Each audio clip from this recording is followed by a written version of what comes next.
Let's start with a recent debate that occurred in National Review between Clark Forsyth and not Josh Blackman, but Josh Craddock.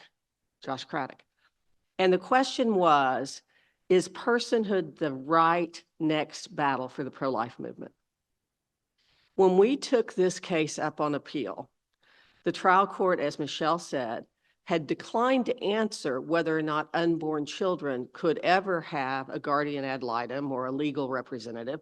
And there's a good reason for that, because there's a long, multi-century history of unborn children having guardian ad litems or next friends, particularly in probate and trust. And so to say that unborn children can never have legal representatives would simply be to defy 2 centuries of law. Instead, the judge said, I am reserving that question, but the person that you have nominated to be that legal representative doesn't have a sufficient relationship with the unborn children who are members of this class, so she can't be appointed. We argued that, Your Honor, the fact that she counsels women who are in violent relationships, women who are being coerced regarding continuation of their pregnancy, gives her a sufficient relationship. And the judge said, no, I don't believe that's so. I said, well, in the event that's not true, Your Honor, there is multiple precedent for the lawyers in the case to represent those individuals. So consider us the legal representatives. Now, the reason this is important is because you have to have someone legally competent to speak in court, and unborn children can't speak on their own behalf.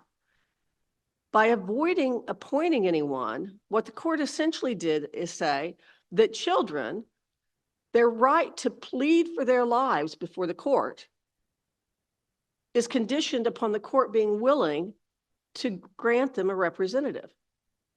This cannot be the law. Every American has a right to appear in court and plead their case. So we took it up on appeal on that specific issue.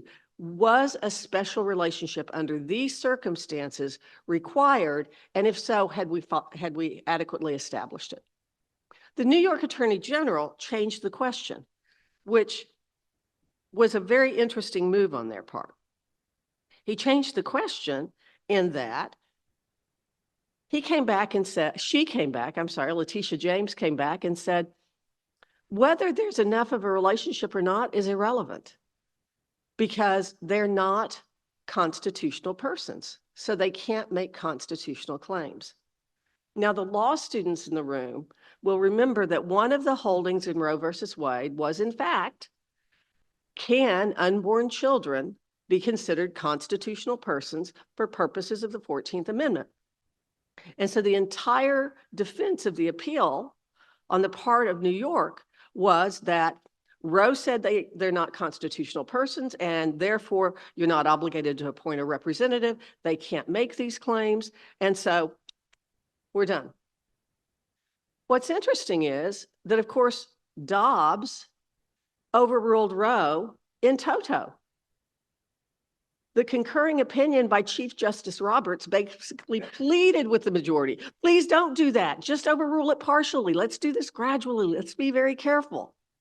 And Justice Alito said, no, it's gone in toto, which is our reply brief. That in fact, the question of the personhood of the unborn as of Dobbs is now an open question again in federal courts. And we learned from the abortion industry.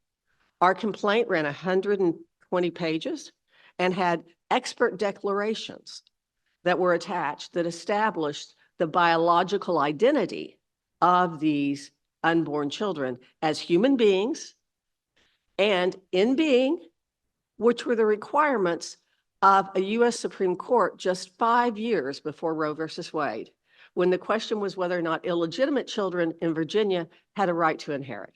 And the court said, Virginia said they're non-persons because they're not legitimate, and the court said, no, they are not non-persons because they're human beings and they're in being.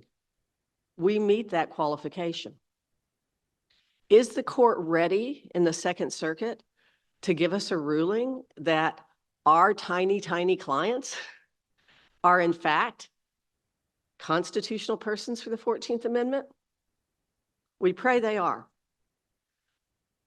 But if the court isn't ready, we've at least begun to lay the groundwork. Because any law student can tell you, the main way you get to the US Supreme Court is where you have a split of authority in various circuit courts.